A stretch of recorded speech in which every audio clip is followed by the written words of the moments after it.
په لویه پکتیا کې څه باندې 100 کلنه بدي پای ته ورسېده. د پکتیکا د ګیان او خوست د سپیرې ولسوالیو د دوو قومونو ګیانخیلو او برخیلو ترمنځ هغه بدي چې څه باندې 100 کاله یې وتلي وو د قدرمن خلیفه صاحب سراج الدین حقانی په منځګړیتوب پای ته ورسېده.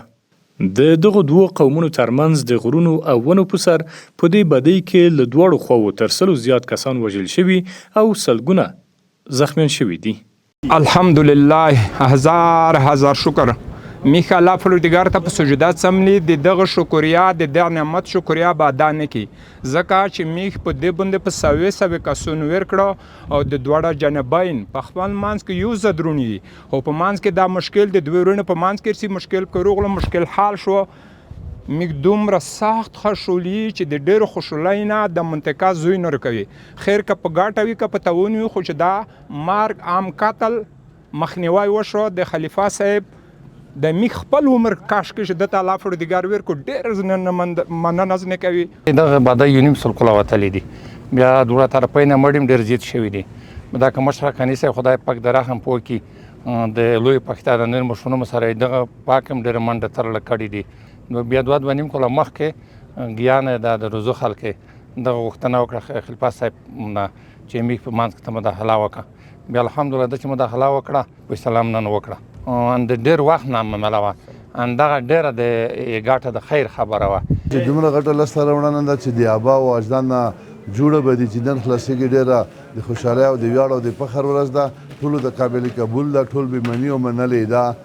قدرمن خلیفه صاحب په دې روغه جوړه کې د دولتي مقام په حیث نه بلکې د ولسي او قومي مشر په توګه د دغو قومونو تر مراجعې وروسته ګډون کړی و چې هغوی په سیمه ییزه اصطلاح توی وړی واک یعنې کامل اختیار ورکړ. ډېر وخت د برخیلې د ګیانخیلې په معاملې کې تېر شو ډېر سپین ږیري واس خپل توپیک په وخت کې هم کړی دی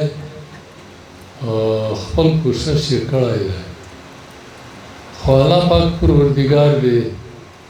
که ګیانخیل دی که برخیل دی پاک سبحان دی لوی اجر توسته دی توسې په باره کې نېرې خلک خبره وکړې خو که دا موجوده خلک په دې د پوه شي دلته نوستي د قومي مشرون نوستي د ګیانخیلې د برخیلې د موضوع نه به زه وړم یخ طرف ته البته چې دا خو معامله خلاصه کړې ده خلیفہ صاحب ته واک ورکړی مخکې هیچا واک نه ورکوه نه ګیانخیل ورکوه نه برخیل ورکوه دا موضوع مخلوصه دا د مرکو د جرګو او د قومو ژوند ده په بار دا خبره دلته کېږي چې که چا ونه منه زه وایم چې زموږ په دې ژوند کې په زرهاو فیصلې سوي او ټولې په تویوړي واک په عام واک سوي او د بدو یې سوي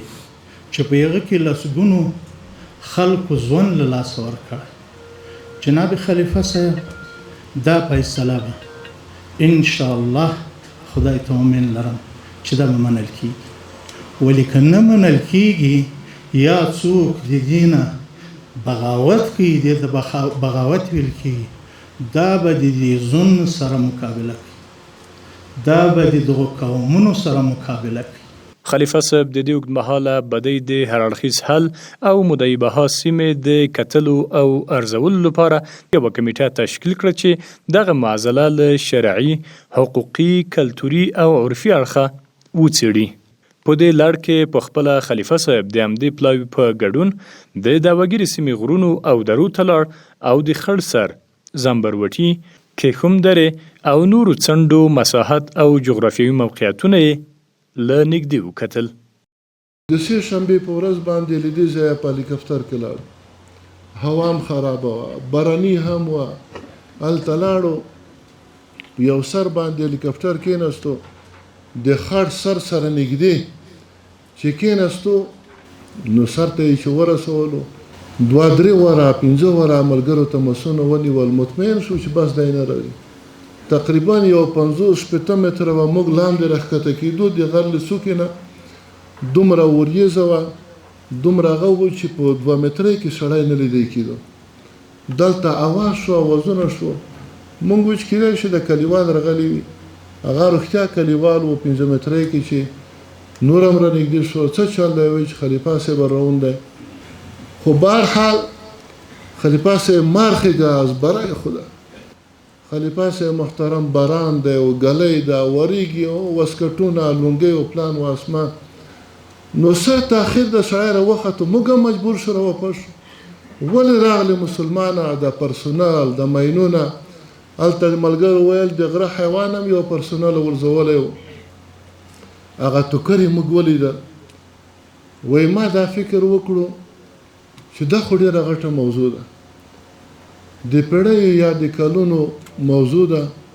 دا یې وایي چې که زه خپله د مدعبها ونه وینم خدای نخواسته پټې سترګې فیصله وکړم یا د تاسو په خولو باندې څومره باندې پوه نه شم سبا ته د یو طرف حق په دې کې وخوړل شي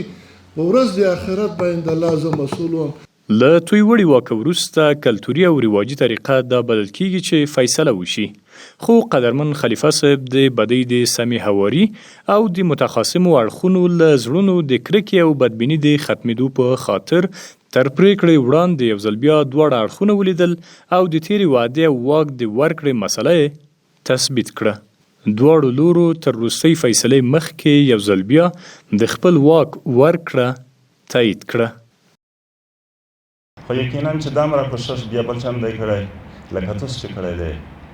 چې اختیار تاسو ته میږ واک اختیار ډېر ښه په تاسو نه میږ بر شوی دی یعنې ډېر مشران قومي مخته حکومتي نه پې تر شوي دي یغه میږ فیصله نه کړې دو نه یې د مره کوششونه تکلیفي نه کړي دي خو میږ ته اندازه لګېده چې میږ تاسو ته خبره کړه چې په اعتبار هم چا نه کړه په تاسو هم وشو په خلیفه صاحب هم وشو په تاسو هم وشو یې هم هغه ټکني یو بیا هغې ټکني یو خب تاسو بار میږ باندې خلیفه صاحب تو عمري صاحب بسم الله مولوي صاحب سره د هیئت کمیټې څه وربندونه کړي دي د بورخیل له لوري چې واک تایید شو بیا په همدې ډول له ګیانخیلو سره هم ناسته وشوه او هغوی هم بیا تایید وکړ چې د دې مسلې اختیار له خلیفه صاحب سره دی او په اصطلاح چې د توی وړي واک په اخیستې چاړه هر رنګه حلالول کوي دوی به غاړه ونه غړوي خلیفه صاحب مبارک خو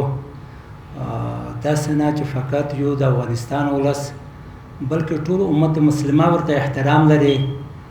بیا د داسې شخص قسم یو چاته د اطمینان ورکول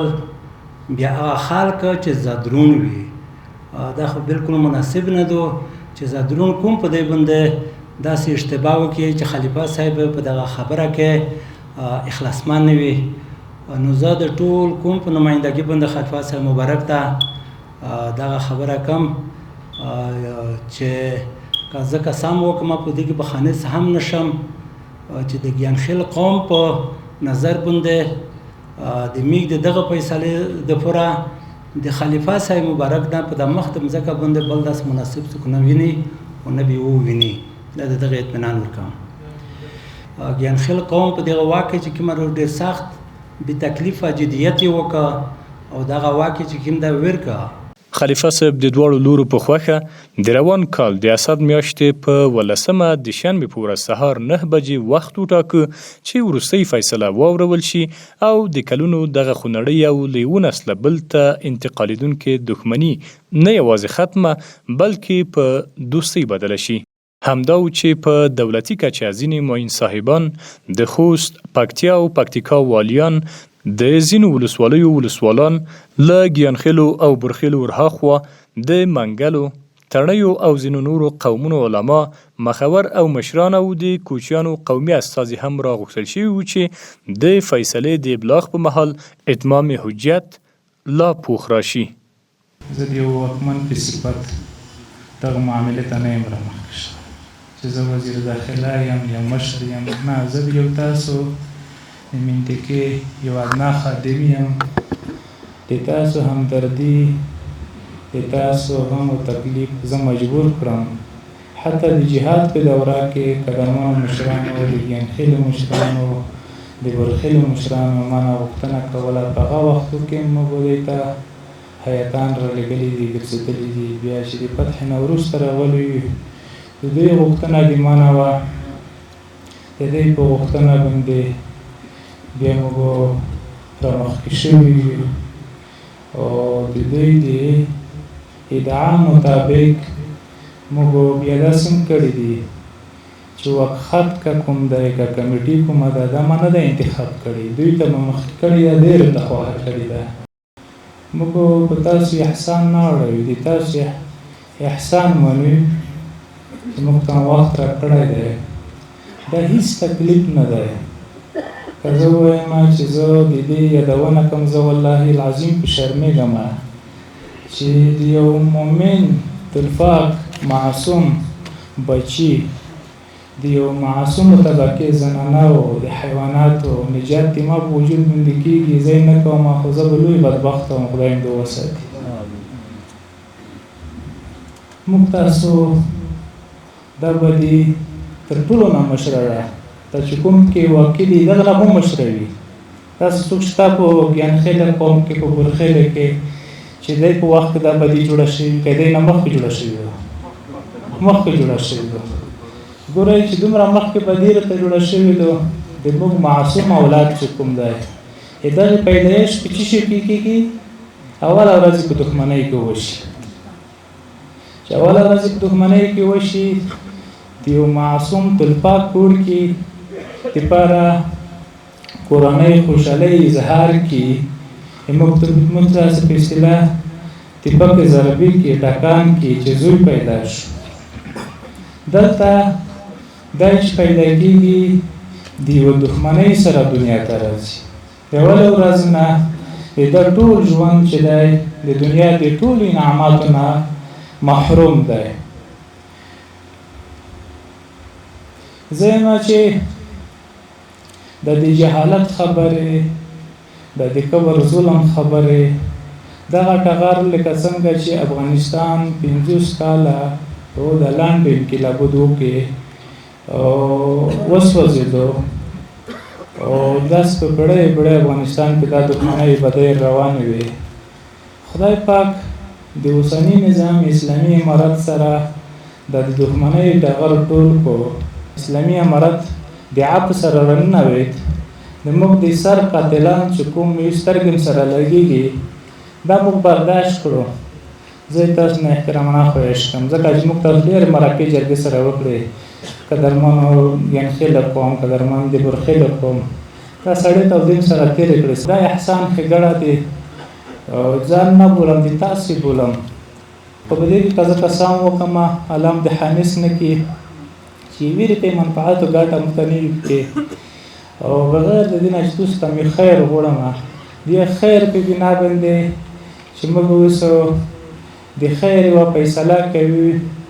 چې دغه ځمکې غرونه الله ته پاتې کېږي، بیا دغه حکومتو ته پاتې کېږي. د استفادې دپاره موږ تاسو ته یو حد حدود معلوموي. د هغې په بنیاد باندې موږ خپل الهي مسؤلیت، خپل د زړه وسواس دا خلاص کړی دی،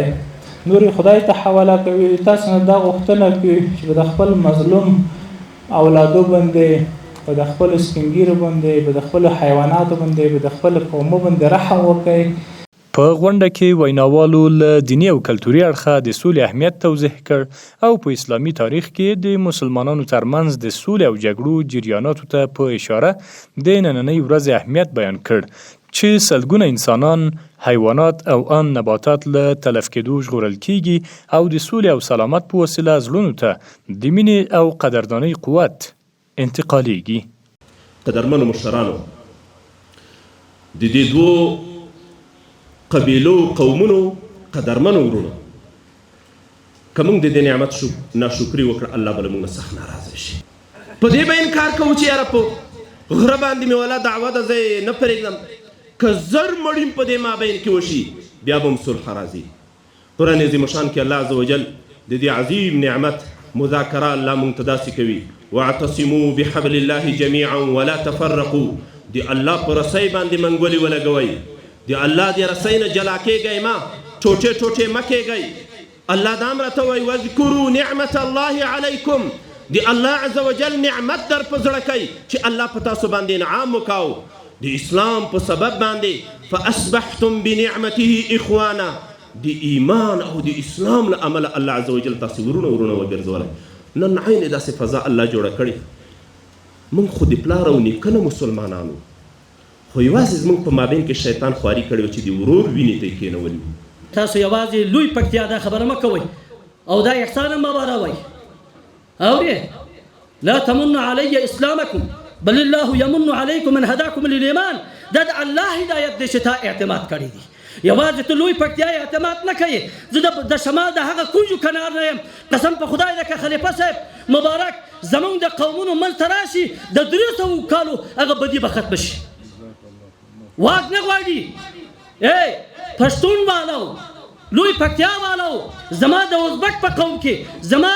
د تاجک په قوم کې د نورو اقوامو په منځ کې بدی وي ما د خلیفه صاحب راشي او حاضر شي دونه ننوات هم د غواړي څنګه چې تاسو وغوښته 2 کاله و میاشتې سرګردان ګرځېدو خلیفه صاحب مبارک بار راغلی 2-3 باره په هلیکوپټر باندې سفر کړی هغه تکالیف چې دی ایستلی دی موږ به داسې نه یو انشاءالله په ټول افغانستان کې اعتماد ده په خلیفه صاحب دغه اعتماد په مقابل کې خدای تاسو ته اجر درکړي او پاسداري غواړو نږدې ماسپښین په 2 بجو د دواړو قومونو لپاره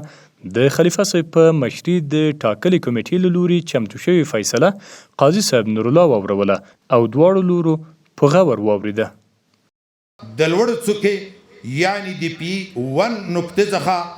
په غرب طرف د اوبې ارغړ په تعقیب لاندې شیله یعنی پی 2 نقطې ته رسیږي او د هغې وروسته بیا په غرب طرف د همدې اوبې ارغړ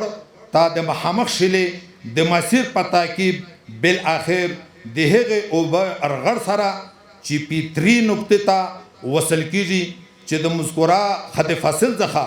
د جنوب ګیانخیل په طرف د ګیانخیل قوم مربوط کیږي نو دوی به په اصولي توګه ترې استفاده کوي او د مذکور خط فاصل څخه د شمال بورخیل قوم طرف مربوط کیږي نو دوی به ترې په اصولي توګه استفاده کوي